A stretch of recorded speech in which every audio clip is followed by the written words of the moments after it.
anytime you see fit during the meeting. And Tara, I believe we have an add-on to our agenda. Yes, Kim received some correspondence from Advantage Ontario. So it's regarding reducing further impacts to long-term care from COVID-19. So to amend the agenda, we have moving that Councillor Woodbury and Councillor Clumpus. Okay, I have that. Thank you. So to move on for agenda, Jennifer, you want to introduce our guests? Sure. Thank you, Mr. Chair. So I am really pleased to invite the leadership from the County of Simcoe to our Zoom meeting. We unfortunately weren't able to get there in person, but we do the next best thing, and we're all learning how to do all things virtual these days. So I am really pleased to introduce Jane Sinclair, General Manager of Health and Emergency Services. There she's waved. And Michelle Pause, is that? Yay, good. So Michelle, who's the Director of Senior Services, and they are going to take us on a virtual tour, do a presentation, and then answer some questions. So I'll hand it over. Thank you. Go ahead, Jane. Thanks very much. This is a real pleasure this morning to provide a presentation on our largest campus, Georgian Village. And I'm sorry that we can't take you on a real tour right now, but hold that thought, post-COVID, and it will end. We'd love to have you. So hopefully at some point we can show you in person Georgian Village. So we thought, and as Jennifer mentioned, I'm here with Michelle Pose, who gave you the thumbs up, who is our Director of Senior Services. So she manages the campus, all the seniors housing and services at Georgian Village, and we have a number of other housing and services at a couple of other locations. So so she has a lot of information on our programs and services. And we thought that we would start just to kind of set the context with the video, a short video clip. I think it's about 8 minutes long, that just gives you an overview of the campus, and then you can actually see the different components. So if I turn that back to Jennifer, are you able to start us off with the video? Yep, Tara or Rob, one of our IT experts.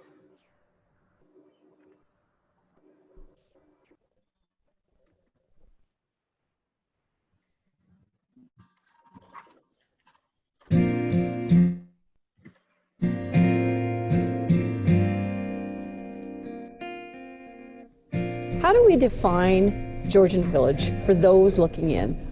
I would use words like amazing, caring, community, family, and home. The creation of Georgian Village is about a vision that considers a whole new way of looking after seniors in our communities. For County Council for their vision and for their incredible support of our seniors throughout this region. The foresight and the commitment has brought this vision to life. Georgian Village fosters an aging in place concept with a strong community environment. By offering a variety of housing options and services, Georgian Village will help our seniors find the care that they need for whatever stage of life that they are in. This ensures that as people age, they will continue to be surrounded by family and friends without the worry of being uprooted from their home as their needs change. One of the fundamental elements that makes Georgian Village so special is our amazing staff and volunteers. Our continuum of care model will allow residents to stay close to their home, family, and caregivers as they age. We offer a broad continuum of housing options and care. Our 20.7-acre site enables you to age in place, knowing you can stay within this fully serviced and supportive community as your needs change. Our housing solutions span a wide spectrum of socioeconomic requirements and housing preferences. We offer life-lease garden homes and apartment suites that can be purchased or leased. Retirement home units, affordable housing apartments, full care long-term care homes, Georgian Village has something for everyone. All your needs, from housing to long-term care to health care to social activities and healthy lifestyle promotion, can be met under one safe and secure roof. As a resident of Georgian Village, you are surrounded by supportive staff and exceptional professional caregivers. We embrace and nurture our aging population. We provide innovative care solutions and lead the way in demonstrating a totally different model for seniors housing and services. Adult day programming, services for residents and those in the larger community. VON Smart Program, respite care offered with long-term care and our retirement living facility. Convalescent care, home care services. We offer additional support to residents with dementia and other mental health needs through a specialized behavioral support team. This team works closely with our residents, their families, and staff to ensure they are provided compassionate and individualized care for their unique requirements. Our ability to fit the needs of seniors, from the independent to the most dependent, is unique. Our concept of aging in place ensures that as your needs change, we can support you throughout each stage and transition.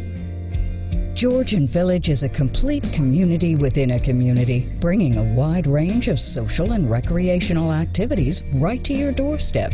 Our community is safe, inspiring, healthy, and accessible for everyone. The entire campus is surrounded by paved walkways for biking, walking, and scooters.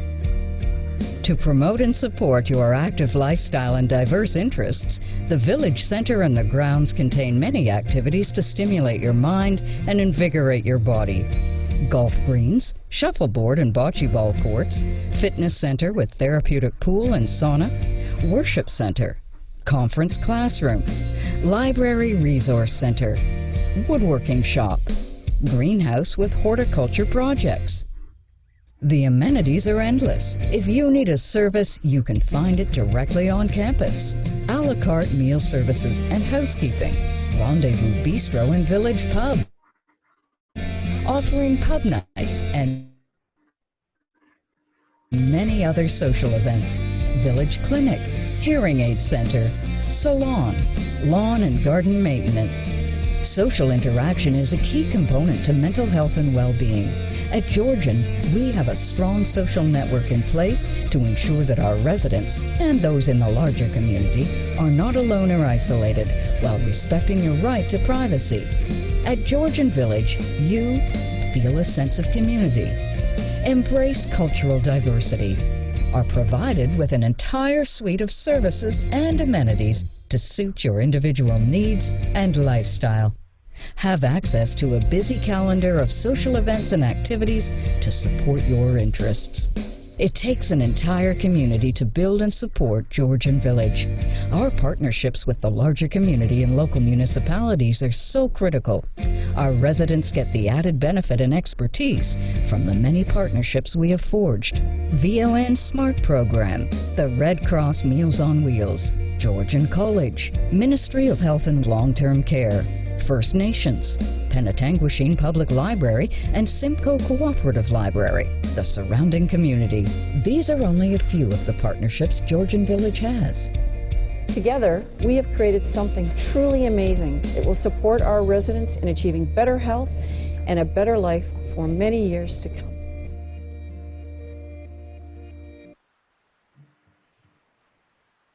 Okay, thank you very much. Phew, I'm glad that worked, because technology can be a challenge, so thank you so much. If you want to go ahead, if you can put the presentation, and we'll talk a little bit more detail about some of the aspects of our village.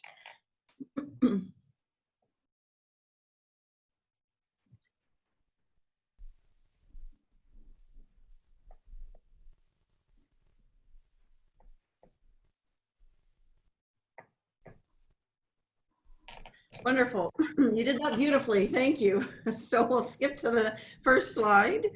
And just very quickly, just talk about a bit of background with this project. Georgian Manor was a standalone long-term care home, one of 4 homes owned and operated by the County of Simcoe prior to our redevelopment project in 2013. It was at the time our only Class B facility. The other homes had been redeveloped later on and were now considered Class A. So that really started the discussion with our county council in terms of equity, not just in terms of service levels, but the actual physical plant, the building itself. And also at the time, as this continues, we were seeing a huge increased demand for seniors housing, for long-term care beds as well. And another component was sustainability. This was our smallest home, and it cost us the most. As you can see, at our peak, the one home alone cost us in our annual tax levy over $1 million, double some of our larger sites. And the other piece was we have a real long history of providing seniors care, and our county councilors are extremely committed to supporting seniors across the region. I think our oldest facility, which I'll talk about at the end, Simcoe Manor in Beaton, was originally constructed in 1898. It's about over 120 years old, originally a house of refuge. So we've been in this business a very long time. So that started the discussions. Next slide, please.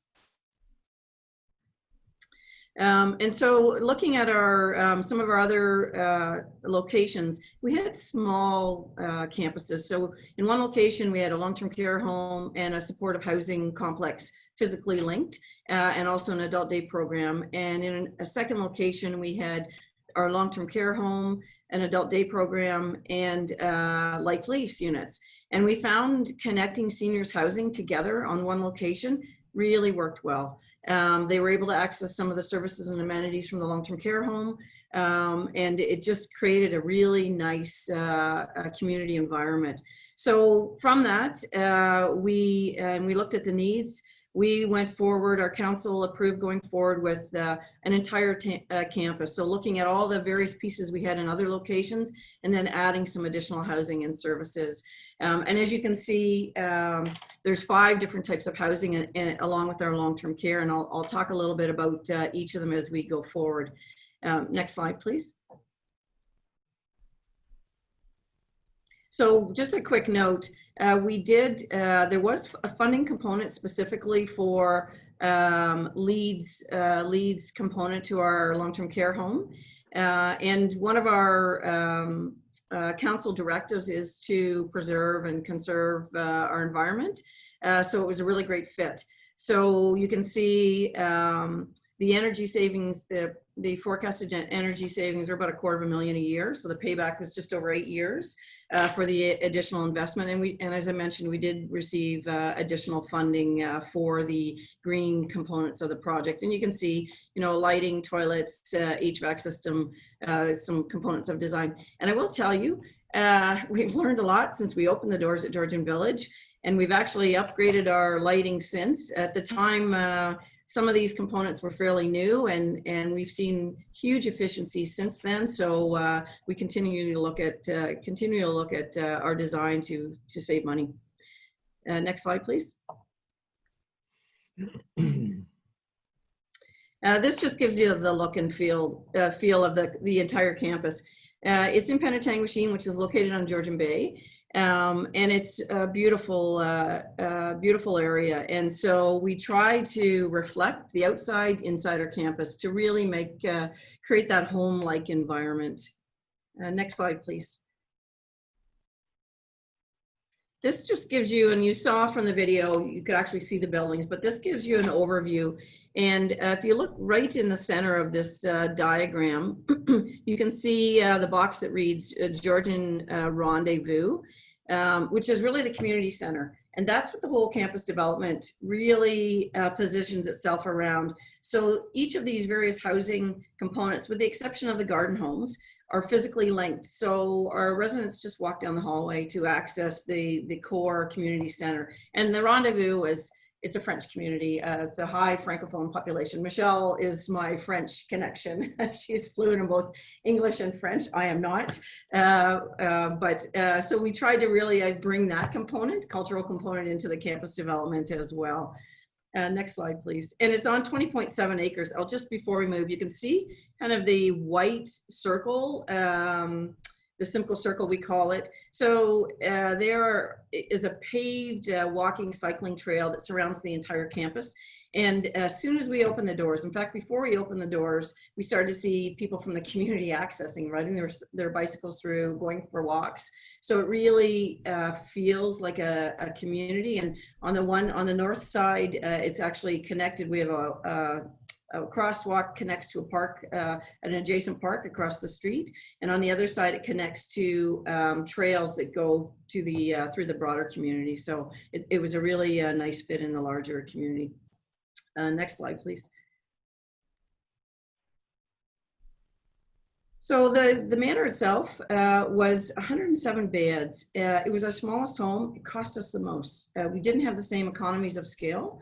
And so there was a lot of impetus around business model behind the project. So we knew there was a huge need for seniors housing and services, but there was also a really strong business case for this development. So on the long-term care side of the equation, we had applied, and we had been applying for beds for a number of years, and we were successful in receiving 36 additional beds.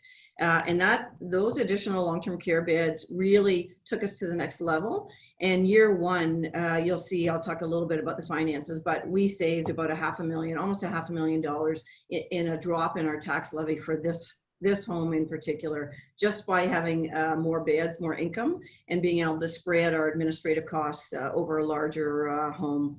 And I also mentioned there's a couple of other care components. So we have memory care or dementia care units. We have convalescent care, which there's 5 beds dedicated to short stay. So people that are rehabilitating in the hospital that aren't ready to go back into the community, they come here. They can stay for up to 90 days. We have more intensive physiotherapy, et cetera, to get them back on their feet, and then a nice transition back into their home. And then short stay, a couple of short stay beds for families in the community that need caregiver relief.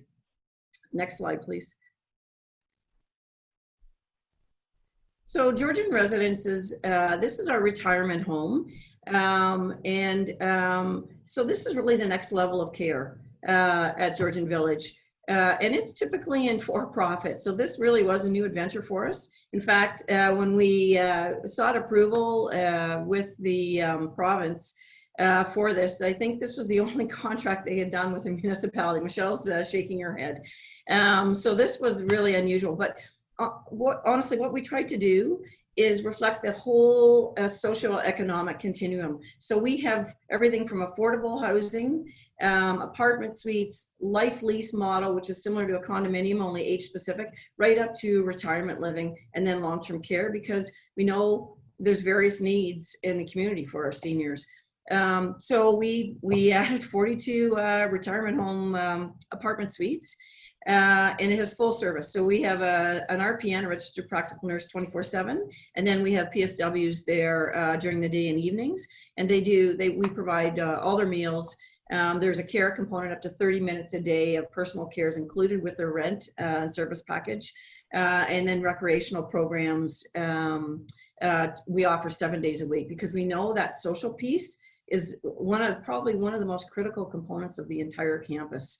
We know the statistics for seniors living in the community, many of them live alone, and they become socially isolated, especially when they can't drive and if there isn't transportation. So we really focused on that. And then we have a la carte services, so they can purchase services, and anybody on the campus can do the same. Purchases services over and above what's not included in their package. We also, just mentioned real quick, we have a guest suite. We learned from that. We're going to build more of those with our next campus development. It's been a tremendous partnership with the hospital. So they have patients who, that are become ALC, alternate level of care. They're not ready. They can't go back into the home. They can't go right into long-term care. So we rent that suite out. We partner with the hospital for folks in the hospital. They get more intensive care support 24/7, and then they transition back into the home. And it's similar to our respite and long-term care, but it's not regulated. It's an additional service we provide. And it's been fantastic partnership. It's really, I think, helped the hospital and helped our seniors in the community. Next slide, please. Georgian Terraces. So this is our affordable housing unit, 40 units. 1 and 2 bedroom units, a mix. We have accessible units as well. On average, it's the rent is about 80% market rate. There's 12 designated units within that we partnered with around mental health, dual diagnosis, and domestic abuse. So folks with those specific needs, we have a priority wait list to fill those units first. And it has a modified, just a very modest support package. So these folks are independent, but they do have 3 dinner meals included in their package weekly. We provide transportation outings, access to programs, 24/7 emergency response. And then we do an annual unit clean every year. It's part of the package. And part of that is just to inspect the units. Sometimes we see hoarding, we see collections of items, it may not be safe, etc. So it gives us an opportunity to ensure their unit is well cared for, in good shape, and there aren't any kind of safety issues happening. And as I mentioned, they have access to any of those services over and above as well. Next slide, please. Life lease market rental. So we have a 40-unit apartment building as well that are life lease. A mix of life lease and a regular or higher end, I guess, apartment units. And then we have 17 garden homes that are kind of a split as well. Half are life lease model, half are apartment or rental. And that wasn't initially intended, although we did a market analysis. We sold about 50% of our life lease in both the apartments and the garden homes, and then kind of hit a wall. Before we actually opened the doors, we weren't selling. And we started to collect this wait list of people interested in those units, but they wanted to rent them, not purchase them. At their stage in life, they just didn't want to make that investment. And so we worked with a realtor. We found out, what appropriate rental rates would be. And we ended up on a short-term renting the units. It worked so well. They were happy, and it created a revenue stream that we hadn't anticipated, which helps sustain the whole campus. So we ended up seeking approval from council to maintain that split. And as we go forward with our next campus, we'll have a similar split, a portion of life lease and a portion of market rentals.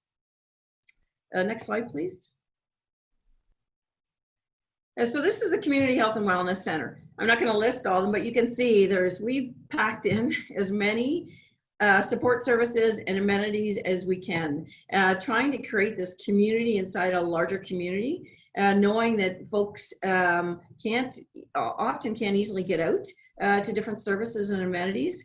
And so we've had great partnerships, as you saw in the video, with the local town of Penetanguishene, with their library. We actually have a library branch inside the village. And we have, the VON have office, they lease office space from us. They operate SMART programs for the seniors living in independent housing. I'll very quickly mention Rendezvous Bistro and Pub. Again, it's a license. That was a real specific mandate. I wanted to make sure we had a licensed pub as part of that restaurant, because we wanted, again, to reflect the community at large, and those are important needs too. And I have to tell you, pub night, is it Wednesday night, Michelle? Wednesday night?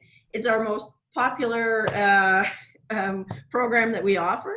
They organize to have entertainment come in, someone playing a guitar, singing, or playing our piano. Our residents bring their families in from the community. It's quite, in fact, we've had to expand because it's gotten so large. It's really a fun night. So lots and lots of different services involved.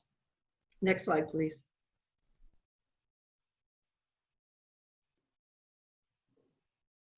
So the next slides, you can kind of quickly just move through, but they give you a kind of the look and feel. On the right-hand side, you can see that's our dining space. There's a sitting space on the left with the fireplace, and then that's the main entrance to the long-term care home. And just while you're looking at the dining space, we were able to capture some efficiencies in the building design as well. So we actually have 2 resident care units that share one large dining room.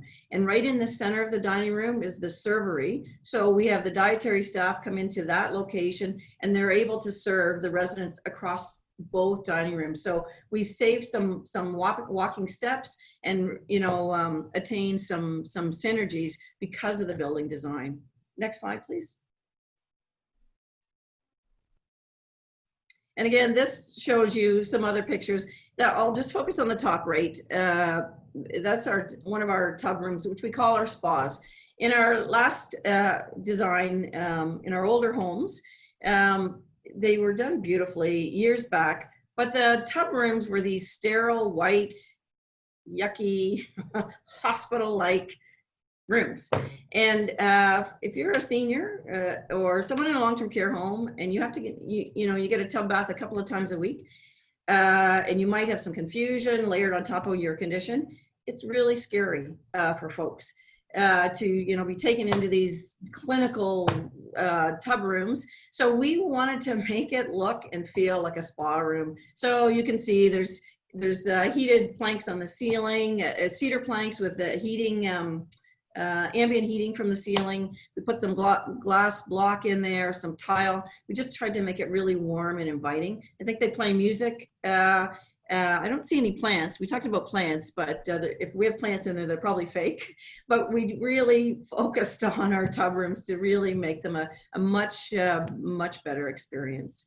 And the bottom right, you can see that's again some efficiencies. Where the organ is, that end is our chapel, is our worship center. And you can appreciate that is a really big program for us, for all of our seniors. So they come to the central location from the independent housing, from the long-term care, and we have it so that there's a divider so you can make a smaller, more intimate room, depending on what the needs are of our residents and family, or open it up. And I can tell you for church services, it's packed. It's a full house. So, and we also have a video camera. Some of these things we've been up and running 7 years. I can hardly believe it now. So later on we put a video camera in the center from the ceiling, so that people that can't actually make it to the center can watch it from the rooms. So we can stream it into their apartment units. So it's really, that's been a real, because people's needs are different. So that's been a real help as well. Next slide, please. I love the lady on the right. She's our horticulturist. So our residents love to look after the flowers and gardens inside, as well as we have raised gardens throughout and gardens throughout the campus as well. Next slide, please. So just a little bit about the components of the campus itself, aging at home, and I'll quickly go through this. And we do have, put together a white paper just to give some background, because there's so many components. So if you don't have access to this, I know it's online, but we can send you hard copies too. We're happy to do that. But aging at home. So we wanted to have this community setting where as people's needs changed, they don't have to move. They can access whatever services and amenities they need to stay healthy. Socialization, I mentioned that, huge. We know it's a big factor in health, and people's health can deteriorate. People can die earlier without socialization. So we really built, and we've grown. It started at 5 days a week. We have recreational programs and services 7 days a week now. Housing options, again, we know the broader community, there's a mix of needs, both socioeconomic, the size of the units, et cetera. So we tried to build in as many different types of housing as we could. And services obviously is a really important part to maintaining health. Next slide, please.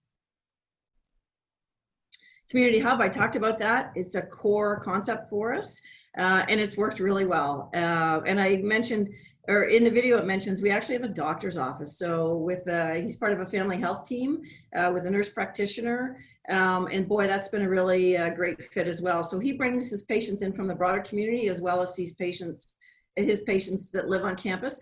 And I would say that everything in the campus is open to the broader community. And we actually, Penetanguishene started up a bus service. We helped with that too. They linked with their neighbor Penetanguishene, and now we have a bus that stops right at the front door of the campus, which is really neat. So we have people come in, and that allows our folks to get out into the broader community. And what's not on here is we actually started with a farmer's market. They come in. We just started that in the new year, Michelle. We had our first market in February, and then pandemic hit us. Great. So we'll get back to that. But really neat partnership again. They have high school students that help them out. It's fresh. It helps our local farmers. It's just a really great connection. So that really is around the partnership and collaboration. And you know what? People in the community wanted to participate. So we've had no shortage of partners. It's been wonderful. And then the seniors outreach. So I talked about that. We have the Meals on Wheels, so we prepare the meals. We partner with the Red Cross to deliver out into the community. And our latest adventure is the home and community care. So we had home care staff coming in to provide care to our independent seniors in various housing components, as well as our retirement home. And we've just, the last 6 months, achieved a new partnership. We had council approve it. So now we've taken on the contract for the home care services for personal support workers specifically in all the housing. So they have the same care provider for that continuity. They get to know the staff on campus, and we can do it, a little bit cheaper because we're not mobilizing. Our staff are already there. So we're pretty excited about that. And at some point we may be able to broaden into the surrounding community. I don't know if I mentioned that, Michelle, so just smile under the mask. Okay, and then the last piece is age-friendly community planning. And I'm sure you're very aware of that. So all the various components really fit with building an age-friendly community. Next slide, please. So that just shows you the housing capacity. We created a lot of additional housing. We did reduce our wait list. Unfortunately, long-term care has gone up again. It's a moving target since we opened. We actually have been approved for 3 more beds. We converted space at Georgian Manor. And then we actually have an application in to add another 16 units for a specialized, we've been appointed the provider of a specialized behavioral support unit that we're converting space. So we want to add 16 more beds so we maintain our regular number of beds for long-term care in the community. And to be honest, 160 is typically kind of the sweet spot in terms of number of beds to really maximize your efficiencies around, administration costs, et cetera. So with 16 more beds, if we're approved, that'll get us to 162 beds. So that we expect to see some more efficiencies as well. Promoting age at home, we'll quickly go through the next slide to the next slide. I talked about that, all the different concepts. Sustainability piece, and I mentioned this. So, literally when we open the doors with our new business model, we dropped in our tax levy significantly, and it's amongst the lowest. I think we continue to maintain the lowest bad cost for long-term care at this facility. And at the bottom you can see that's our reserve contribution. So we're obviously not for profit, we're municipal, but many of the housing programs generate revenue. So that retirement home generates revenue, annual revenue for us over and above our costs. Those higher market rate apartment suites generate revenue over and above our costs. And so those revenues go right into our reserve contributions, and then we reinvest. So it's up over $500,000 now that's over and above that goes into our reserve every year from the community housing programs. And so then now we're building, reserves so that when the roof goes, we've got some money to repair it, and the windows go, we've got some money. And we also reinvest. We've added additional 7-day-a-week programming, and we originally had an RPN in one of our units 12 hours a day. We increased it to 24, and it's all paid through those revenues. So there's no cost for any of the community housing and services. there's no cost to the taxpayers. The only portion that we still have a levy, and I was hoping we'd get rid of it, is the long-term care home. We've reduced it substantively. That one's a tough with our current funding, and that could be a whole other presentation, so I won't bore you, but you know, we're not funded as at least we feel appropriately for long-term care. Next slide, please. And then this just talks, you know, what we've done is we've compared our costs either to the residents themselves or our costs, just to compare to a hospital bed, where they, you know, if they don't have care, they end up in hospital, or even home care. And as you can see on the left, the table on the left, our costs to operate these models are much cheaper. So it really helps the broader healthcare system. And then obviously there was a huge kick to our local economy. We added 45 new jobs, and then the construction alone was a significant boost to our local economy. And you can see the spin-off from the additional jobs and the, you know, the indirect spend in the local communities is almost $4 million as a result of this expansion. Next slide, please. Boy, that's a busy one. So all I'm going to say is we worked really hard to get funding for this project. It was an $80 million project. We were able to secure about 80% of that 80 million through various ministries and different, we had a fundraising program, it was 807,000. So we had all these different pieces, and they all aligned. We were very fortunate that covered, you know, 80%, which really reduced the amount that was left to come out of our tax base. Next slide, please. And I won't go through each of these, but these are, in terms of a business case, these were some pieces that, you know, we looked at to make sure, was the timing right, is the economy right, or, you know, or is the market there? So we went through each of these, you know, different components to line up, and we're doing the same. We've done the same thing now because we're looking at another redevelopment in our oldest home that I mentioned. Next slide, please. So really to kind of wrap up our village campus, seniors we hugely value our seniors. They are the cornerstone of any community, and they deserve to have appropriate housing and services and age with dignity. And that's really what it's all about for us. In this campus, I'm so thrilled to say did that. Our folks are very happy at Georgian Village. And we've seen, you know, huge success in this housing model. And you know, I have to say the not-for-profit difference. I'm also the board chair of Advantage Ontario, and I do feel very strongly, you know, for-profit sector play a role, and not to diminish, you know, their role, but as municipalities, you know, we always step up where other service providers don't.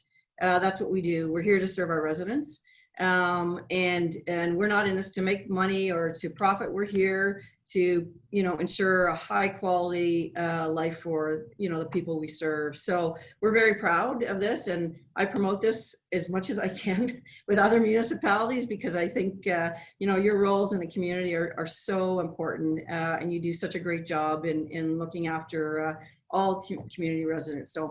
So I'll stop there and get off my little pedestal, and we'll go to the next slide, please. That is not me, just so you know. There's none of that with any of us. Next slide, please. So the last slide, I think this is the last slide, is just our Simcoe Manor redevelopment. So that's one of our four I talked about. It's our oldest.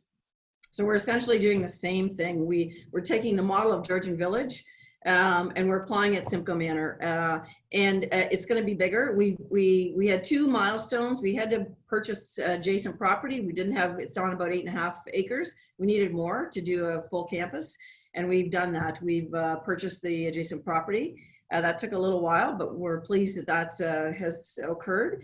And we've been applying for these 34 beds. We've applied a couple of times, last government, now this government. The application's in, we're bugging them all the time. we're hoping we're gonna get the thumbs up, because that's right now, County Council has just approved. I brought back I took a preliminary business plan forward about 1.5 years, 2 years ago, and then I brought back a final once we attain the additional property, and they've given us the green light to proceed with this redevelopment, subject to these additional beds. So we're waiting on pins and needles. Once we get the green light, our architects are working on the design right now, and we're hoping to go forward in the next year and open the doors in 2024. It will have a few more components, those that I mentioned at Georgian Village. We're adding some townhomes, smaller, just a different model of housing, and we're all adding in what I call a golden girl model home. Maybe I shouldn't say it that way, but it's actually an individual dwelling, a home that has up to, I think, 9 or 10 bedrooms in it. So they share common amenities, a kitchen, living space, etc. But they have their own bedrooms with bathrooms, etc. And the whole premise is that we can provide services that's a lot cheaper, a lot more affordable to them, that they wouldn't be able to afford if they were living on their own. I should say frugal, not cheaper. Anyway, so that's the model. We're pretty excited about the new components. And again, it'll center around this community center that has all those services and amenities. So I think that brings us to the end. Yes. So Michelle and I are happy to respond to any questions you might have. Jane, a great presentation, just fantastic. I'll open the floor up to the committee. Does the committee have any questions of Jane or Michelle? Mr. Chair, it's Brian. I have a question for Brian? Jane. Go ahead. Thank you, Jane, for the presentation. That was great. The video was good as well. Right at the end of the video, there was a list of what you call partnerships. I was going to ask you about those partnerships, unless they're the same list as the one you were talking about in your presentation about the Rendezvous Community Center. Is that the same list? Yeah, so it gives you a few of them, actually. There's many, many partnerships, and I didn't go into a lot of detail, but one of the things that we did in preparation, and we're just getting ready to do the same, is, I worked with the LIN, so I'm not sure what that's going to look like, whether it'll be the Ontario Health Teams or the LINs, but what I did was we partnered with the LIN, and we had kind of a public forum, and we invited all the healthcare partners and the broader community to come to a meeting. And we kind of gave an overview of what our vision was. And then we, looked for partnerships, who might be interested in leasing space, providing services. And that was that's how the VON ended up partnering with us. And Georgian College, the video touches on that. We actually got them to offer the RPN, Registered Practical Nurse program, on site at Georgian Village. In the county of Simcoe, the nursing programs are only in Barrie, the Barrie campus location, and it's too far. It's too far for many people to travel. People that are looking for second careers, etc. They have kids, they have families, they can't drop everything and travel 45 minutes to an hour to the local campus. So that's an example of a great partnership. They offered a part-time program. It took about 4 years, but it was for people living in the surrounding community. They took the courses at our campus. They've all graduated the first intake, and we hired as many as we could. It was beautiful. It was a win-win. So partnerships has been a tremendous support. In fact, I don't think the campus would be what it is if we didn't have all those partners. Okay, thank you. And just a final comment, Mr. Chair, if I could. I just wanted to mention that the affordable housing attached to this facility, I think, is a great idea. And maybe just want to plant the seed with Kim that when we are doing Rockwood Terrace, I'm not sure how much land we're going to use or how much is left, but we should be keeping things like that in mind, because I think it's a great idea. And at some point, we have to stop talking about affordable housing and doing something about it. Those are my comments. Thank you. Good comments. Other comments from the committee? Barb, go ahead. Thanks very much, Mr. Chairman. And thank you, Jane, for a fabulous presentation. This has been very exciting to see. I'm sorry we haven't been able to make the actual trip, but we'll get to that hopefully at some point. I'm really, really interested and curious in your Golden Girl concept. I think this is really a way forward in terms of senior care, because there are many, many generational families, for example, that of one sex or another, doesn't really matter, where they want to live in a shared accommodation. So the socialization picks up is in full bloom. The ability to have your privacy and yet still share common areas and so on. And I'm wondering, does this exist anywhere? You're talking 9 bedrooms in a home. Even could you go even smaller? Do you think, like 4 or 5 rooms? Yeah. Does it exist anywhere now? And where will this happen in your planning? What the location? So thank you for your questions. This model does exist. Abbeyfield, I think, is one of the top models. You might have heard of that.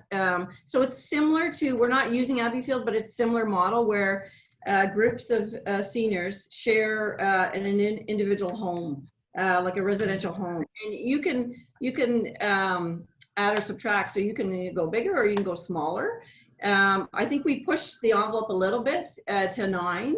That's fairly large. To try and provide. We know there's a huge need, really a lot of growth in the southern part of the county, and the seniors demographic is quite high in that area. So we were just trying to avail as many spaces, but you absolutely could go smaller. And there are 2 models. So we've chosen we're going to build the home. It's going to be part of our entire campus development. So when we build all these, and we originally were going to build in 2 phases, but we're going to build up instead. So we purchased the 20.6 acres plus the 8.5 that we have.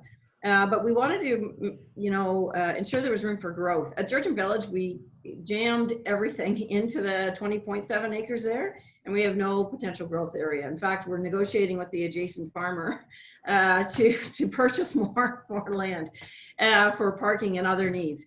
So in this one, we revised our project to actually build up. So it's going to all be in one phase now. We don't have to displace the folks living in the existing long-term care home and supportive housing. And that Golden Girl model will be part of that. We will own the property, so they'll pay rent from us. But there are models where you build a home and you have a group of seniors, they can purchase, and have equity themselves. So that is it's probably more common. So they all have shares in the home. And then so they have ownership, and then they can, work together to have services shared as well. So there's a couple of ways to do it. But we'd be happy to send some information, some links with other, because we know there are other entities out there that are building these types of models. So we can share the information that we're aware of. Thanks. You're welcome. Other questions? Scott, go ahead. Thanks, Mr. Chair, and thanks, Jane. I remember seeing your presentation 2 or 3 years ago at AMO and was very excited at that point, and it's just reconfirmed my enthusiasm towards what you're doing in Simcoe County. So I'm very pleased that you're able to present to our Committee of Management today. Just a question, did you get much pushback from the private sector in regards to retirement home beds? Because I think if it's $67 a day, I think that's probably under market from what the private sector is charging. So thank you for your support and your comments. And I have a whole section of new gray hair from that process. So yes would be my short answer.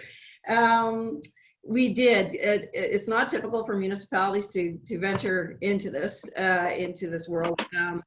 So we did have an objection from a local private operator who kind of challenged us a couple of times, went to local council, tried to, to stop some of the approval processes along the way.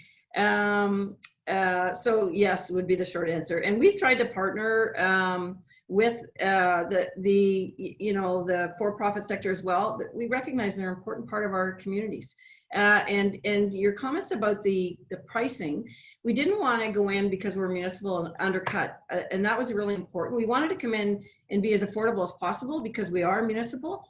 But a couple of years before we actually ever had this shovel in the ground, we had our staff started to do comparisons of pricing to see what, I think we had 10 comparators across the region to see what the price points, what the rent was for retirement homes, what services, and we intentionally stayed within that pricing range because we wanted to be fair and equitable to other businesses in the community. So we did come in at the lower end of the range. And quite honestly, we were concerned about occupancy pre-opening because we know retirement homes across the province have challenges with occupancy. And we've seen it in the county where, some operators have had 40 or 50% fill rate and they sit with empty units. And we know that is a struggle. So we were really concerned. Within the first year, we were full. We operated about a 3% vacancy rate. We fill pretty much as, fairly quickly. We have the odd times where we'll have a number of units come up all at once. And so we might go for a few months, but I think because it's a campus and we have other programs and services available right there, kind of one-stop shopping. And because we're government, we're municipal, there's a trust element. Georgian Manor had been in the community for years and years and years, our long-term care home, and they trusted us. So we have not, it's up and running 7 years now. So I can say with a lot of confidence, we have not had occupancy issues at all in the retirement home or any of the others. And we do try to partner with them. We've extended memberships to their residents in retirement homes in the broader community to use our facilities. To partner however we can, because we do want to support the broader community. But short answer is yes, it was a bit of a challenge at the outset. Thank you, Jane. Thank you. And Mr. Chairman, one more question. If someone goes into Georgian Village, into the retirement home, do they have an easier option getting into the long-term care facility if they're already a resident at Georgian Village? So I'll look to Michelle. I know we've had stats. That is a barrier because they still have to go through the provincial wait list.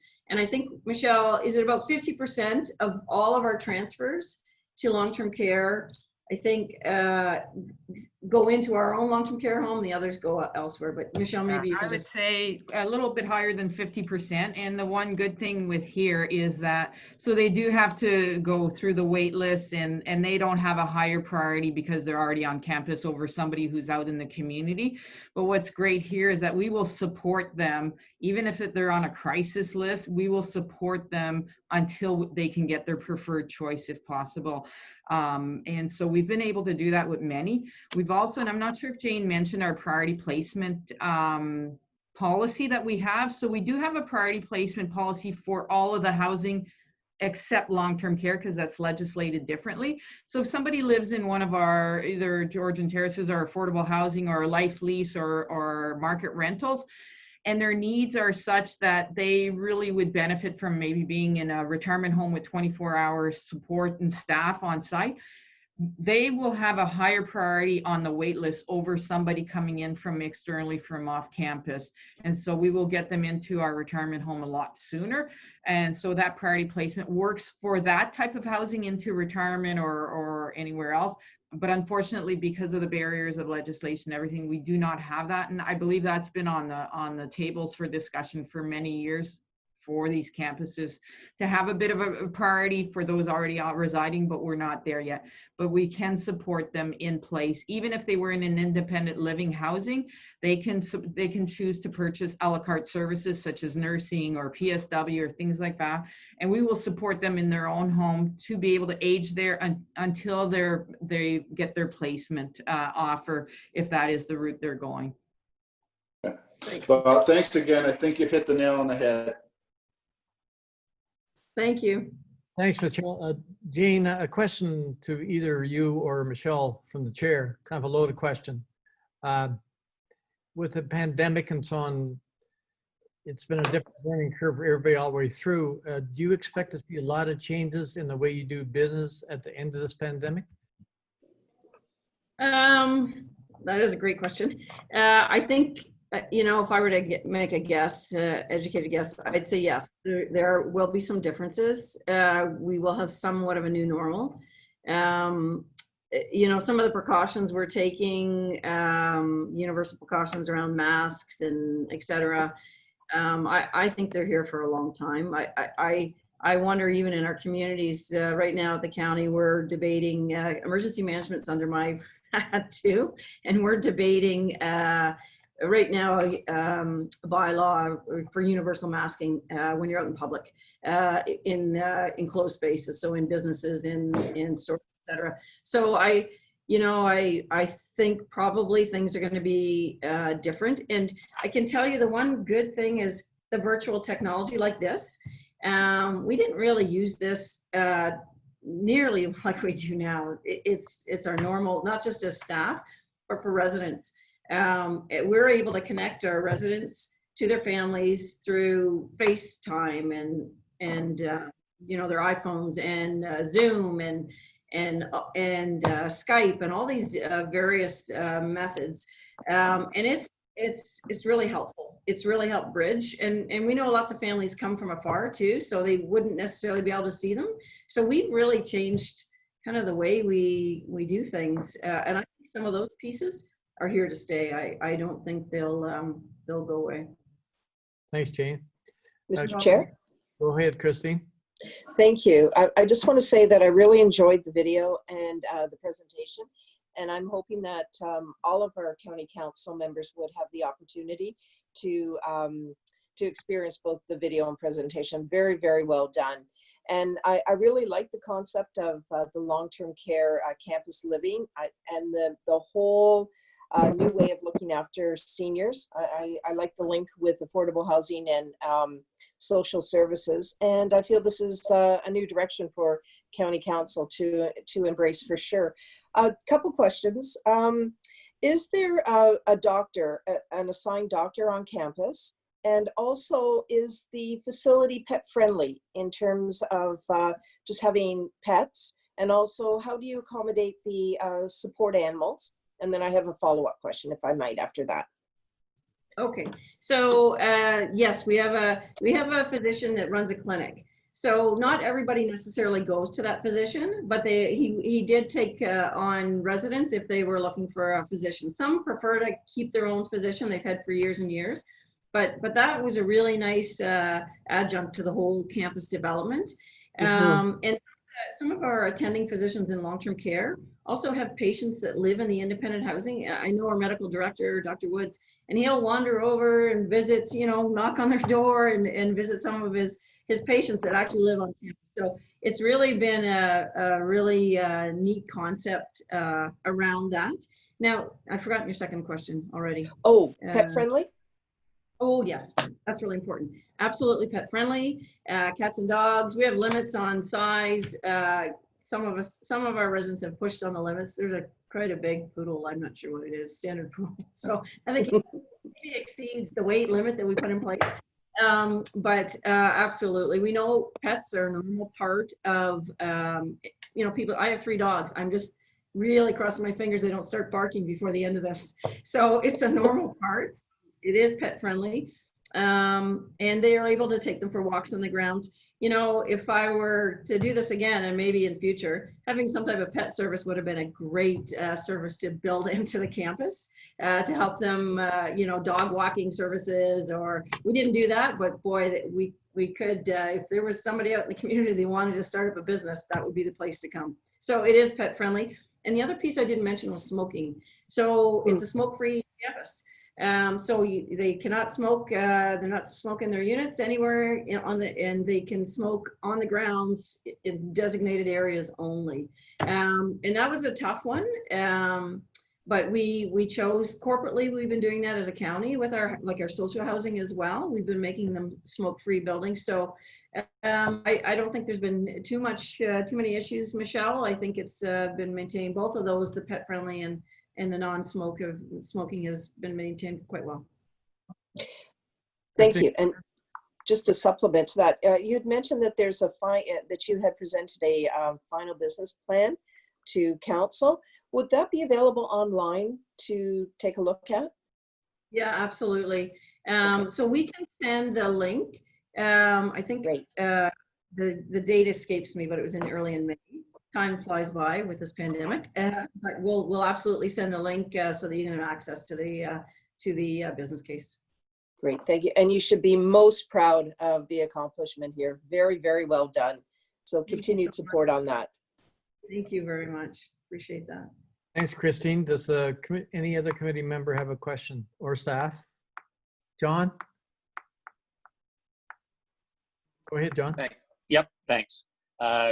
I had the opportunity, excuse me, to talk to you at AMO last year, I think, Jane. We did one of those, probably you did hundreds of them, 10-minute hallway talks. And one of the things that really impressed me was the passion that you have for what you're doing and that.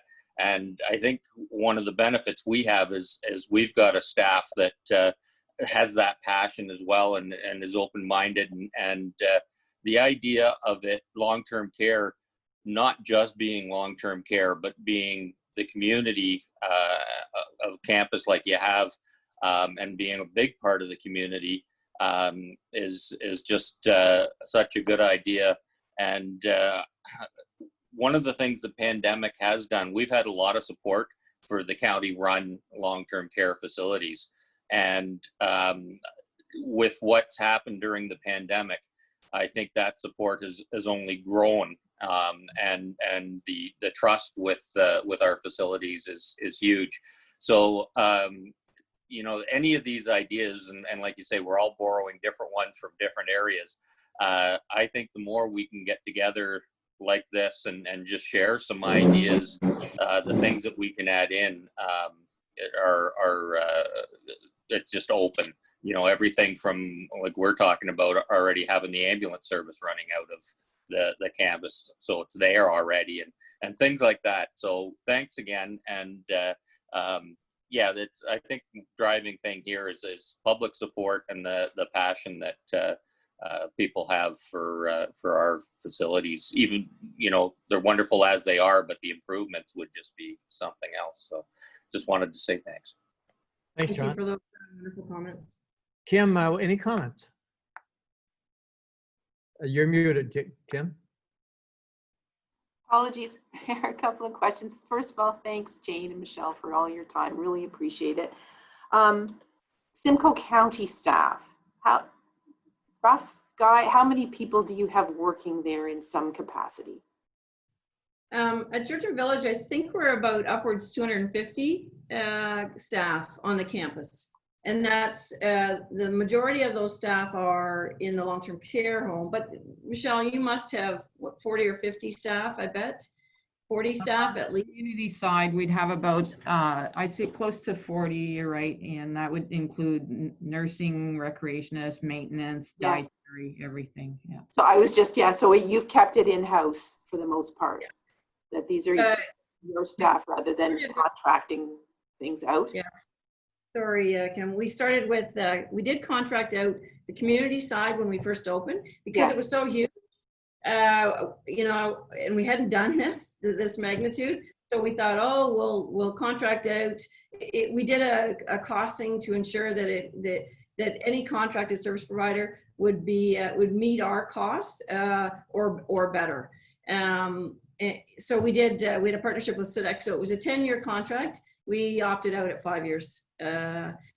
We found we didn't see the savings because everything over and above that was in the contract, we got billed. That didn't go so well. And not to say anything bad or disparage, you know, that company, but we just, our commitment and our quality, and it was something that we have a lot of pride in, and we just didn't see that same level until we brought it in-house. So we did bring it in-house, and we're glad of it, and no looking back, and our next adventure will be all our staff. Thank That's you. my recommendation. I appreciate that experience. One other question on the development and building side. Are you using the same architect for Beaton that you did? Yes, it's Salter Pilon Incorporated. And we did a competitive process, I have to tell you, for Simcoe, this latest redevelopment. We had used Salter Pilon for our 4 facilities over the years, like prior to years and years, they've had undergone redevelopments, and it always Pilon. So they have a real niche in seniors housing and long-term care. But we wanted to be fair, so we actually did a whole competitive bid, and we had, I think, 4 or 5 different architectural firms. Proposals. We went through a whole scoring system through our procurement, and we ended up with Salter Pilon again. So we have a great relationship with this firm, and we're really happy. I mean, we had some hiccups, some bumps. We put in additional processes around second party reviewing architectural designs, for example.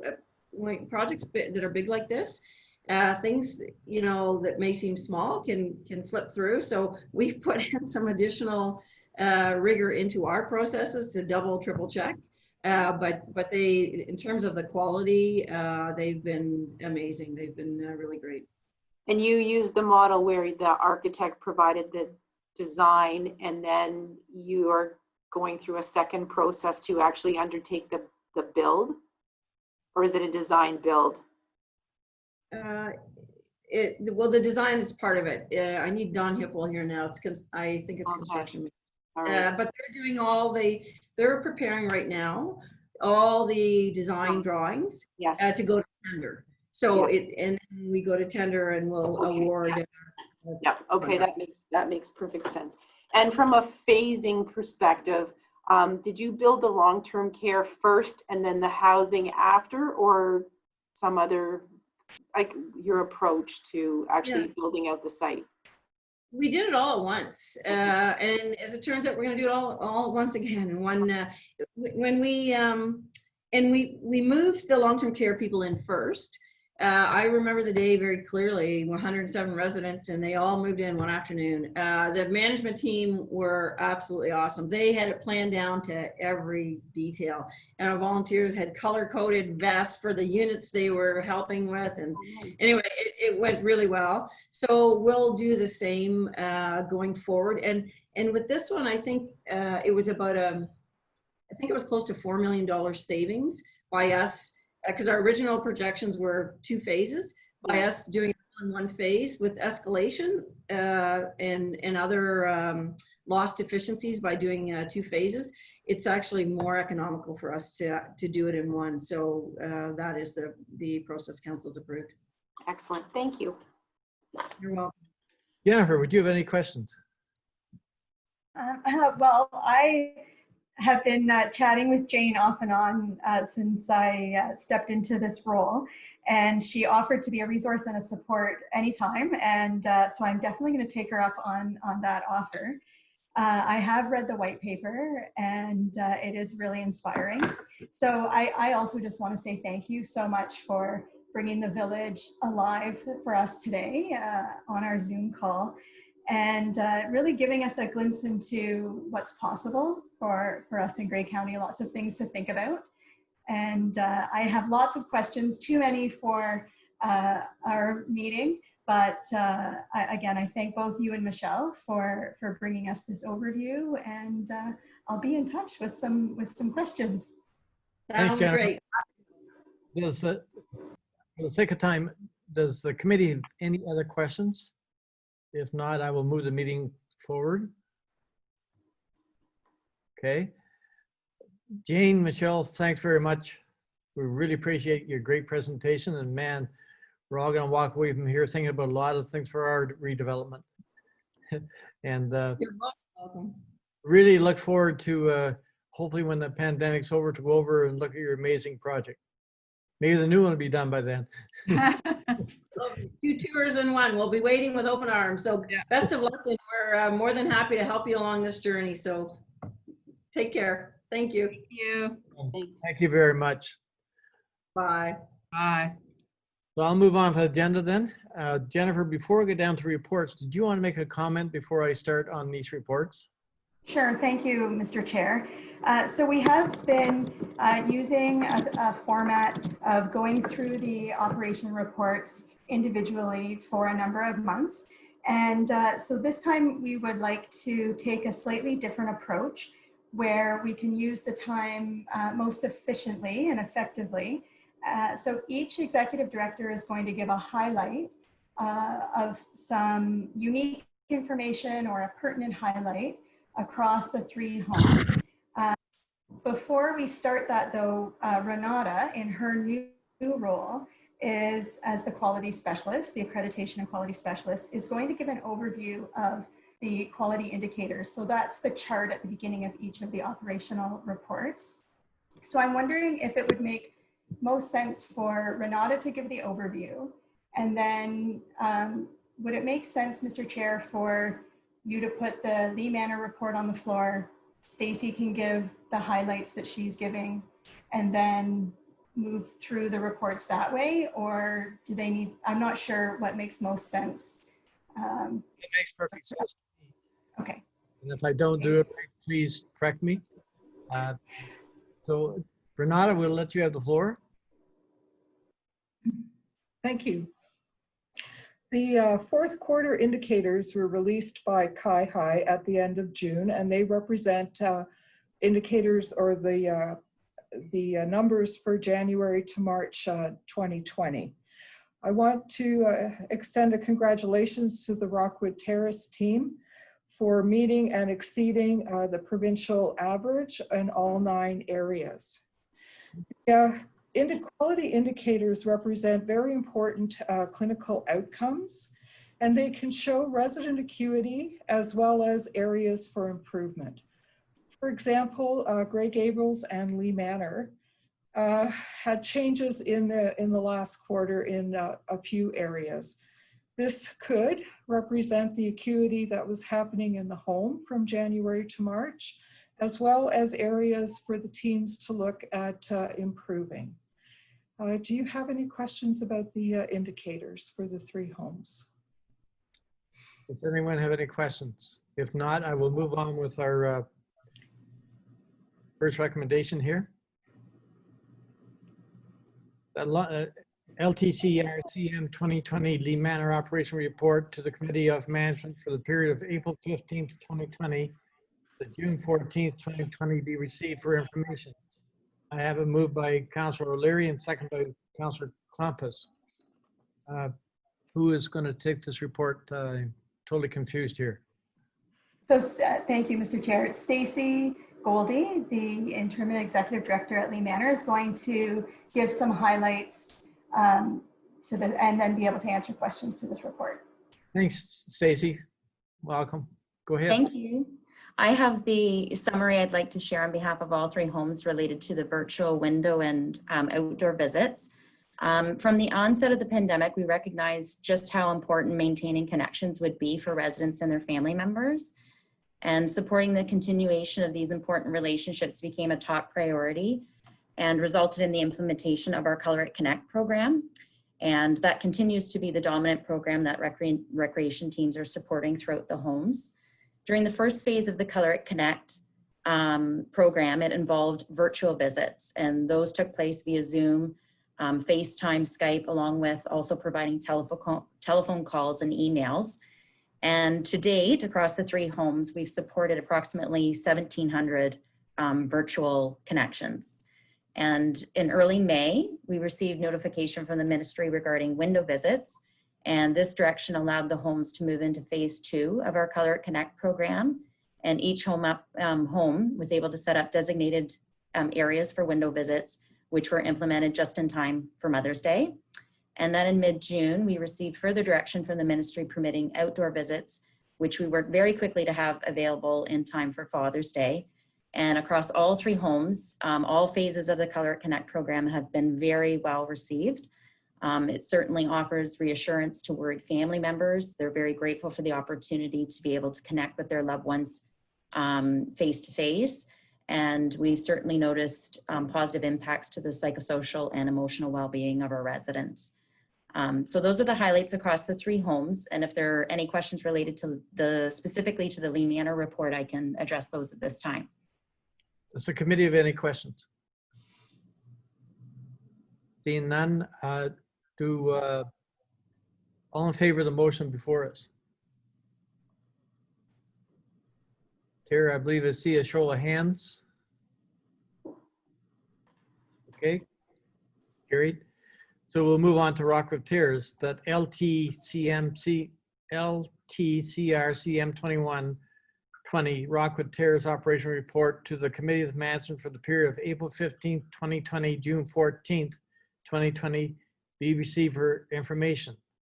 I have a move by Councillor Mackey, and second by Councillor O'Leary. Karen, are you going to make comments? Thank you, Mr. Chair. I'd like to talk briefly about videos, which, as you can see in the reports, all 3 homes have been working on over the past few months. If you haven't had a chance to look at them, I would encourage you to do so. They were a fun way to get everyone involved, residents and staff, and most were very willing participants.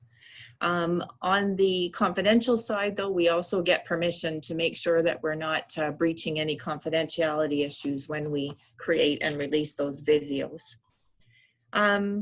It was a great way to share with the public and especially families what was going on inside the home during these times when they weren't able to come in. So lots of fun, a great morale booster for all, and available for you to view at your leisure. The other area I would like to talk about is menus. We do and are legislated to change menus twice a year, and that's broken into summer, fall, and winter, spring. So we're just on the cusp of changing menus to our summer, fall menu. Those menus are reviewed by Residents' Council, and we work with the residents to make changes to things that are their preferences. And when we have their preferences all in place, they are approved by the dietitian to ensure we're meeting legislation as far as Canada's food guide and nutrient value and all those good things. So just wanted to share that all 3 homes are currently in the process of implementing, or will soon be implementing, the new menu for the summer fall season. I would also be happy to answer any questions anyone has to the Rockwood Terrace report. Thanks, Karen. I believe Christine, go ahead. Thank you, Mr. Chair, through you. Really well done to all of our executive directors and staff. Thank you for supporting our seniors in our homes. Just wondering if you could comment, Karen, in terms of local sources for food. Are you able to utilize our local growers, pie makers, etc.? Thank you. Yes. We continue to use West Grey premium beef for beef products amongst the homes. As far as items that are locally produced, we have to be careful because all of our food products have to come through a grading and processing. I'm at a loss for words. We have to get all our food and produce from inspected, federally and provincially inspected places. So unfortunately, we can't just go down the road and buy the asparagus from the farmer. However, all 3 homes take pride in offering seasonally available produce at the time. So all homes are offering strawberries right now. We do corn on the cob, all those kinds of things. We just have to be careful where we get it from. Okay, thank you. Well done. Thank you. If there's no other questions of Karen, I'll ask for a vote on the motion before us. All in favor? I believe that is carried. We'll move on with Grey Gables. That LTCRCM 2220 Grey Gables Operation Report to the Committee of Management for the period of April 15th, 2020, June 14th, 2020, be received for information. I have it moved by Councillor Compass and second by Councillor Woodbury. Shannon, go ahead. Yes, thank you, Mr. Chair. So I have the report on Residence Council and Family Council. Resident councils and family councils are very important in each of the homes in keeping everyone connected and informed. Since the pandemic started, each home has developed unique methods of reaching families and keeping everyone updated on the happenings in the homes between the newsletters, special memos, Color It Connection communication boards, and virtual town hall meetings. Jennifer also provides or continues to provide webinars updating family members as information arises that pertain to all 3 homes. These webinars have been very well received and provide lots of feedback. We continue to receive overwhelming support from families and the surrounding communities with uplifting cards, notes of thanks, treats to fuel the staff, and even homemade scrub caps that relieve the pressure from the ears from the masks. Every gesture serves as inspiration and motivation. That's all from my report, but I'm willing to take any questions. Thanks, Shannon. Does the committee have any questions? Seeing none, all in favor of the motion before us? And I believe that is carried. So moving on to our agenda. Next item is that report LTCR CM 2320 regarding the long-term care COVID-19 status update we received for information. I have it moved by Councillor Mackey, second by Councillor Woodbury. I'm trying to see who was going to, any staff member want to speak to this, Jennifer? Sure, thank you, Mr. Chair. Yes, I'll just do a highlight of the COVID update. So in the last month, we've seen the community slowly reopening, and the teams in the homes continue to be dedicated to protecting and supporting the residents, families, and the staff within each of the communities. As the childcare centers slowly reopen, we have seen an increase in staff returning to work. We continue to have no COVID-19 cases or outbreaks in any 3 of the homes. And as Shannon mentioned, the communities continue to rally. Just some important highlights since our last meeting. On May 31st, the ministry directed all the homes, all long-term care homes in the province to implement interval testing for staff twice in June. And all 3 homes completed their second round of interval testing on June 30th. On June 1st, the Ministry of Long-Term Care announced that the resident co-payment has been frozen.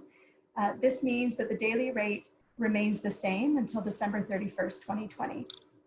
And that information has been communicated to residents and the family members. An updated version of Directive Number 3 was released on June 10th, and it outlined new guidelines for admissions from hospitals, outdoor visiting, and clarification regarding the outbreak definition. A guidance document accompanied it titled Resuming Visiting in Long-Term Care. And it outlined the first phase of that phased in resumption of visits started with outdoor visits. And Stacy spoke to the outdoor visits. Just looking through, I would like to highlight that all of the visiting, the Color It Connect and the outdoor visit program are very much a team effort and involve the county's IT department in creating an online scheduling tool for all 3 homes. They also have supported by continuously updating the electronic screener that we use to screen visitors as well as our staff twice a day. They have assisted with updating our web pages and all of our educational resources. The purchasing team has also been really supportive in assisting us to source out appropriate PPE. So a shout out to our partners in other departments in the county. With increased testing, there is a higher risk of positive test result, whether it be a true or a false positive. So Directive 3 provided some guidelines on dealing with probable false positives. So it does allow us to work through a process where we can be transparent and communicate information to residents, family members, the community, staff, but doesn't immediately trigger an outbreak. So we were pleased to see that. New admissions from hospitals can now occur as long as some very strict guidelines are followed. And additional restrictions have been added to reduce the chance of spread of COVID-19 in 3 and 4 bed rooms, so rooms shared by 3 or 4 people, by limiting those rooms to only 2.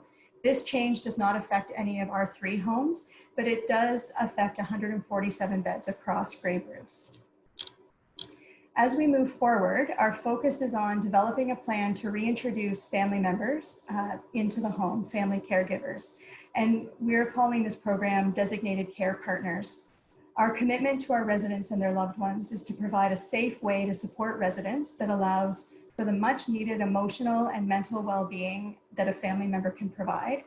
Our homes have created a planning and coordinating committee that will work together to balance the needs of the residents against the risk of spread of infection. This will be a partnership that will include the residents, families, and staff, and we hope to have the details finalized shortly. During the pandemic, many sectors have joined forces to provide support to one another. And through one of those regional groups that I am a part of, I was introduced to Hotel Dieu out of Windsor, Grace Hospital in Windsor. And they're a chronic care hospital, and they have introduced a Designated Care Partners program into their hospital and have very willingly met with us and shared their policies and their procedures that we're able to adapt and apply to long-term care. So it's nice to be working with partners who have done this work before and can support us in answering some of our questions and helping us balance some of the risk. In addition, our local hospital partners have also reintroduced family members for inpatient patients, and they're calling those folks partners in care. And so this is a trend that we're seeing in the hospital sector, and we're working towards introducing this in the long-term care home. The other highlight is that an infection prevention and control committee has been developed regionally to look at processes and support across the healthcare system. And this will help us sustain our strategies from now and into the next normal of what does COVID living look like in long-term care and in the health sector. So those are the highlights from the update. And if anyone has any questions. Christine, go ahead. Christine, you're on mute. Thank you for the reminder, Mr. Chair. Great presentation, Jennifer. Could you just refresh my memory in terms of emergency housing placement, how if the individual needs a room in one of our facilities, how is that being managed? And are there any move-ins and discharges at this point? Thank you. Through you, Mr. Chair. Sorry, I'll just ask for some clarification on the first part of your question. Oh, what I'm thinking is if there's an individual that requires to move into one of our facilities, how would that be handled by you and your executive directors and staff?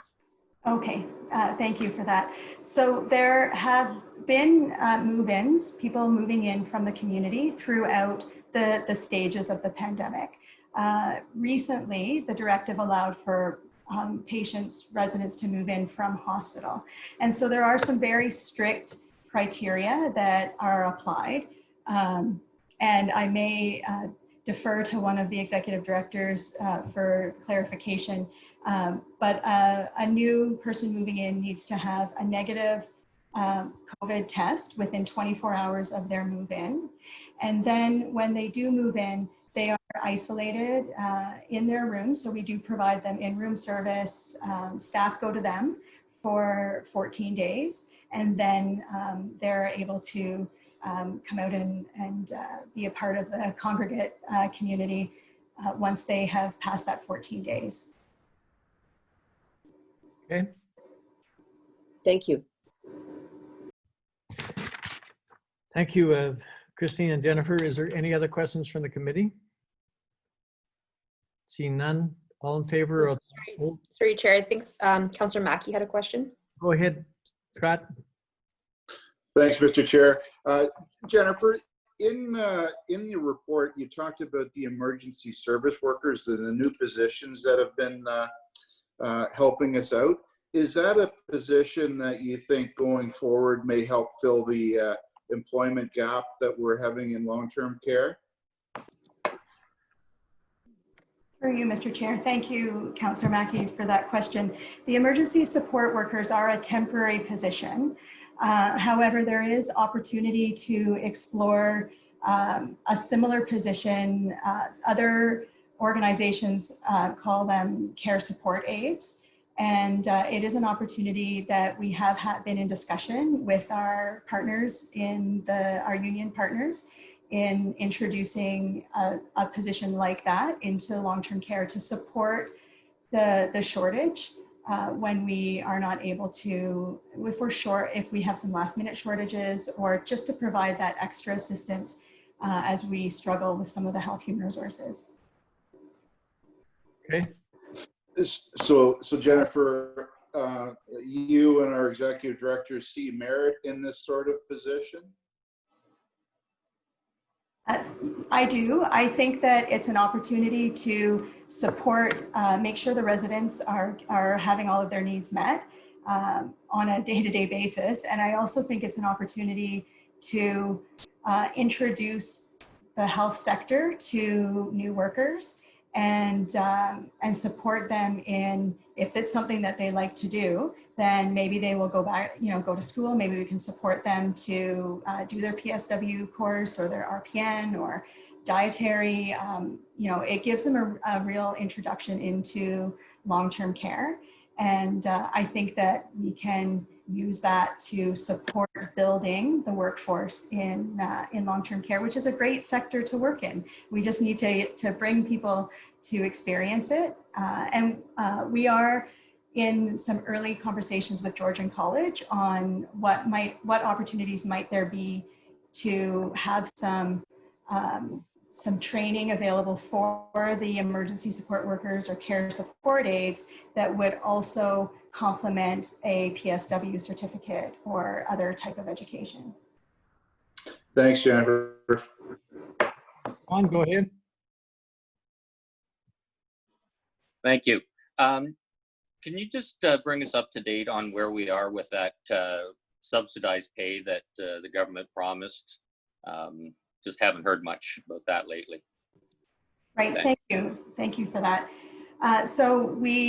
The information trickled in from the province, and I see Kevin is on the screen, so he can provide some update. There's a number of ministries that are all involved in the pandemic pay. So we're nearing the stage where we're at a position that we have enough information to move forward. And Kevin? Welcome, Kevin, go ahead. Yes, thanks. Yeah, no, we've prepared a worksheet with trying to identify all the eligible employees and the eligible roles. So that was done last week, and it's been sent out to the staff for review. So we're meeting tomorrow again with the staff and HR, and then once we get that nailed down, then HR will be able to how long it's going to take them to generate that pay. It'll be a separate pay that'll go out to these employees. And so we should have that out shortly, I believe. But yeah, we're fighting a bit with vacations and staff, but we hope to have it out shortly now that we've got all the information on this. And we have received funding now for it too as well. So yeah, we're proceeding with this and hope to have it out shortly. Thank you, Kevin. Yep, that's great. Thank you very much. Does the committee have any more questions of Jennifer or Kevin? None. All in favor of the motion before us? Yes, carried. Does the committee want to take a 2-minute break, or you want to carry on for correspondence? Move on, okay. Yes, please. Excuse me. We're down to correspondence, and I wonder if we want to do with our add-on correspondence first about Vantage, Ontario. It was moved by Councillor Klumpus and second by Councillor Woodbury. It's just for information, I believe. Terry, do you want to speak to that as it was information only? I'll have to ask Kim to clarify that, please. Maybe it makes the most sense actually to, we have several pieces of correspondence all relating to the same thing with regard to the potential of a long-term care commission being struck by the province. The letter from Sarnia, which is also to be received for information, kind of takes a different path than the two letters from Chatham-Kent and the one that was sent to you this morning from Advantage Ontario, which is the Long-Term Care Association. So Jennifer was going to speak together on the three pieces of correspondence that were providing some advice and guidance to the province. And so I will let her do that. I will just say that from a staff perspective, the tack I would prefer to see us take, and this is just my own advice, is that we follow in Chatham-Kent's model of providing some positive advice to the province about the things that are most important to Grey County as far as, you know, the different pieces of information or areas of focus that the commission could look to. So if you want to put the Sarnia one on the floor, I'll just make a couple of comments about that if we can. Okay, just for education for the chair, I guess, I have, do you want each one of these correspondence put on separate with separate movers, or? I think that's the way that the agenda went out. Is that not correct, Tara?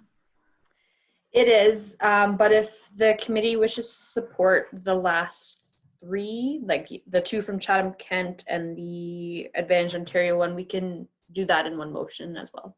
Why don't you do that? Sure. Okay.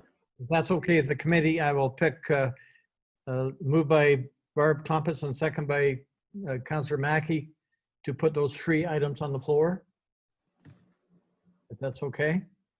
So now I believe, who was going to speak to the three items? Was it going to be Jennifer? Yes. Go ahead, Jennifer. Okay, thank you. Thank you, Mr. And this is something that has come up often in our meetings in the past, is around advocacy and opportunity to share from the committee and support a direction for the province. And these three letters do a very good job at highlighting the important issues. So as Kim mentioned, the province has recently announced a commission into long-term care for now and into the future. And the outcomes of this commission have the potential to be very impactful to our operations. The two Chatham-Kent letters do a very good job of summarizing the opportunities for change and improvement. The areas that I would like to highlight are specifically around supporting a health human resources strategy with a focus on staffing ratios and direct resident care time. Their comments also support the commission with a solution focus and focused on the commission having outcomes that recommend best practices and include peer reviews and resident and family reviews. And I would recommend that we support that. I think that that's really an important piece.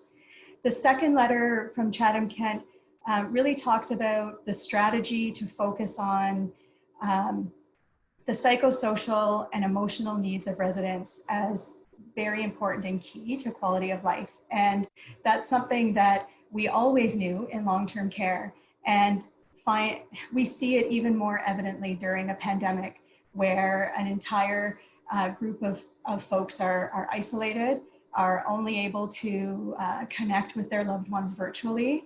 And it's having an impact. And so if we have an opportunity to influence the future of long-term care, the psychosocial and emotional well-being of our residents needs to be a key factor in that. The Advantage Ontario letter has a number of recommendations, and the two that I would like to highlight is the focus on long-term care homes as an important part of the governance structure of the Ontario health teams, and ensuring that there is a strategy for new development and redevelopment that considers infection prevention and control measures as part of the design requirements. And so I would recommend to committee that we draft a letter supporting the comments made in the Chatham-Kent letters, as well as the points made in the Advantage Ontario letter dated June 19th. And if you have questions or comments. Thanks, Jennifer. Just for a point of clarity, Tara, we should add the Advantage Ontario letter to this grouping that we have in our motion? Yes, so there is the Advantage Ontario and the two from Chatham-Kent are all in the motion. Thank you. Currently. And back to you, Jennifer. Are you suggesting that this letter come from the committee or from County Council or both? That's a good question that I might ask Kim. I'm not sure what makes most sense. So what does the committee recommend? Kim, any comment? I think that if this committee supports the recommendation that Grey County provide a letter back to the province, then that can happen when the minutes are adopted at County Council. And I think it would be great if it came from on behalf of all of Grey County. Okay. So what is the committee's wish? Scott? You're muted. Yes, thanks, Mr. Chair. I believe that certainly the committee should support it, and then we move it along to County Council and get the support from County Council so that we can forward it to the province. Thanks. So just a point of clarity then, Tara, do you want to suggest a motion of support for the three items? Or how do you want to do that? Yes, please. That's what is currently on the floor, I believe, moved by Councillor Clumpus and Woodbury. So that is sufficient, that motion will support? Yes. Okay. If there's no other questions on those three pieces of correspondence, I'll ask for a vote on the. Scott, do you have a question or just your voting? I was just ahead of you and was prepared to vote, Mr. Chair. Okay, go ahead. All in favor? It is carried, I believe. Now we're going to put the Sarnia motion on the floor. That the resolution from the city of Sarnia regarding long-term care home improvements be received for information. It was moved by Scott, but I do not have a seconder, Tara, unless I'm missing that. Second by Mr. Warden. No. Welcome, Mr. Warden. You were fairly quiet today. I wonder if you were even there for a while. You're muted. No, I've been here. I've been watching along and listening, and yes, sorry for not being too quiet. Well, it's a good move. Okay then. Okay, it's on the floor. Kim, are you going to speak to the Sarnia? Yes, very quickly, Mr. Chair. Thank you. The Sarnia correspondence to the province that was sent to all Ontario municipalities is essentially opposed to the creation of a commission looking into long-term care. It takes kind of a blanket, a negative tone, and in some ways fails to acknowledge that there's been some really great work done in a lot of homes across the province, as well as some really unfortunate situations as well. It takes a swipe at some of the private sector providers, etc., and the blanket statement that that the province should increase hours for all part-time and casual labor without suggesting how that might be achieved is a bit of a, I think, a big ask. So my advice to the committee would just be to receive this for information, as the resolution notes. In discussions with Jennifer and Advantage, and that I think what we see is that there's real merit in looking into the situation and trying to really understand what the root cause is of the situations that we saw, so that the corrections and adjustments that are made are ones that are really going to address the root cause of those problems and, move us into the future in a much more sustainable manner. So I agree. If the committee agrees with that, then we'll accept it only as correspondence. Note and file. All in favor of the motion? Is carried. So we're down to the correspondence. We're down to our agenda redevelopment update. Kim, do you have any updates? Well, I can tell that everyone really enjoyed the presentation today. And so that was really the key part of our redevelopment deliberations that we were anxious for you all to see. And I'm glad that that day finally came. It's been a long time getting to hear. For those of you that are interested, on the Simcoe County website, the Simcoe Manor redevelopment does have its own page. And all of the project work, the staff reports, the design, the business case, etc., are all available publicly as well as their pressers. So I think there's some great work there for us to assess and to learn from. We've continued internally to refine the overall vision for the site. As we get closer to taking possession of that property, and we will, I think, be in a good place to potentially bring that to West Grey Council for their initial look as soon as we get the property completely, that purchase and sale completely wrapped up.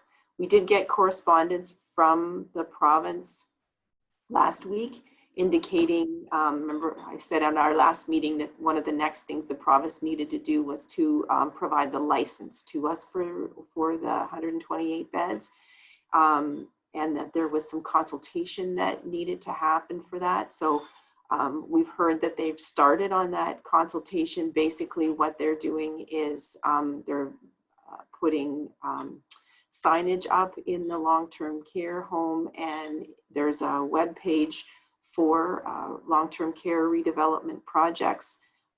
So it'll be the projects being posted there should anybody be watching those and want to make a comment that way.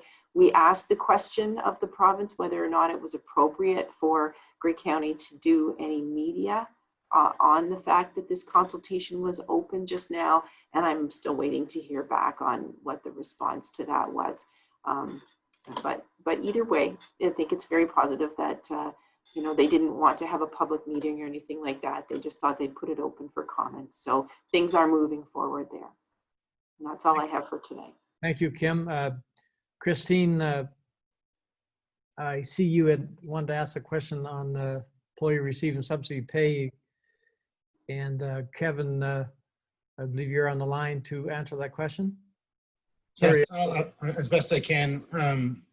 Sandra Shipley, who's our HR manager, has been on holidays last week. She's the best to give us the time frame to actually what it's going to calculate the number of hours and to generate that separate pay. So she's back tomorrow, and so we have a meeting planned tomorrow. So once I have a definite schedule when that will be paid, I can share that with the long-term care community management as well as the staff and the union representation. But I don't want to put a date with not understanding all the hoops and hurdles that the payroll is going to have to jump to do this. So if you can just give me a day or two, I can respond. Mr. Chair, I'm not hearing the audio on this response. Hey, I can hear, but I could. I'll try again then. Thank you. Okay. Sandra Shipley, who's our HR manager, has been on holidays last week. She'd be the best to answer this question. So I have a meeting planned with her tomorrow. And so she'll know what it's going to take in manpower to generate the hours worked, the eligibility, and then what it will be to generate that separate pay. As soon as I have a date established, I could share that with the long-term care community management, as well as staff, and as well as the union representation, and tell you exactly when that's going to occur. But I'd really be guessing if I tried to put a date on it today. So. Okay, well, thank you for that. And through you, Mr. Chair, I have been receiving text and phone calls on the inquiry, recognizing that long-term care staff have been inquiring through Grey County, but I just wanted more of a drill down response for this. So thank you very much. I appreciate all that you're doing on this. And I do have a question on the redevelopment at the appropriate time, Mr. Chair. Go ahead, Christine. Okay, thank you. Kim, I was just wondering if you could provide us more detail in terms of what you would be looking for from West Grey Council.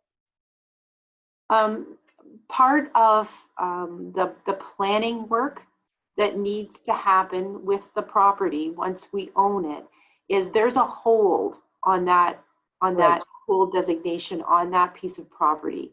So in order to lift the H off of that and to be able to move forward, the commitment that the county made was that we would provide a vision, a high-level overview of the concepts for the property and to the satisfaction of West Grey so that they could see their way clear from a planning perspective to lift that H. Okay. Is there any other questions on Thank the you. on the redevelopment? Scott, go ahead. Thanks, Mr. Chair. I guess, Kim, a question to you. What do you need from the committee or from county council? Is it a notice of motion? Like if we want to really, look at the campus of care model, we've tossed it around, but there's not really been any direction or discussion at county council to, actually get more, to dive into that a little bit more. What do you need from us to be able to get to that point where, actual figures and concepts could be brought forward to county council other than just the redevelopment of long-term care? Right. I think that's really what that overarching vision for the whole property sets us in the direction to do. By looking at, here's a piece of property that has a number of different aspects to it. And we talked in our last meeting about various housing options that could go along with the long-term care facility, as well as commercial and service commercial, as well as some other institutional uses like the paramedic base and that. So I think as we continue to develop that and maybe, put some numbers behind that, kind of loosely based on where Simcoe's experience has taken them, I think that might give county council enough information and enough confidence about what the potential is to then direct us to, move forward in a much more substantive way with the, kind of appropriate external resources that we might need. I think not different than Simcoe, we're going to need to have a full detailed design of the whole property in order to support the servicing. And you're going to want to see the business case. I think you're going to want to see how the numbers all come together if we go in that direction. So that's what I would be looking for your county council's approval to proceed with procurement on those things once we had a start. Okay.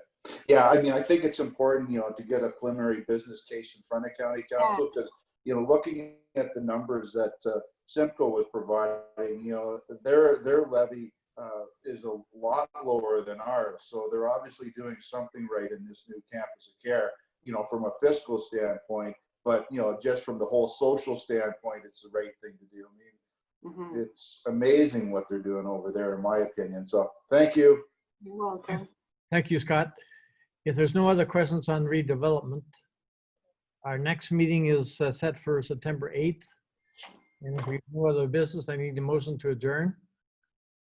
Moved by Councilor Woodbury, second by Councilor Mackey. All in favor? Yes, everybody's in favor. Again, thanks everybody for a great meeting. Thank you. Everyone. Thank you.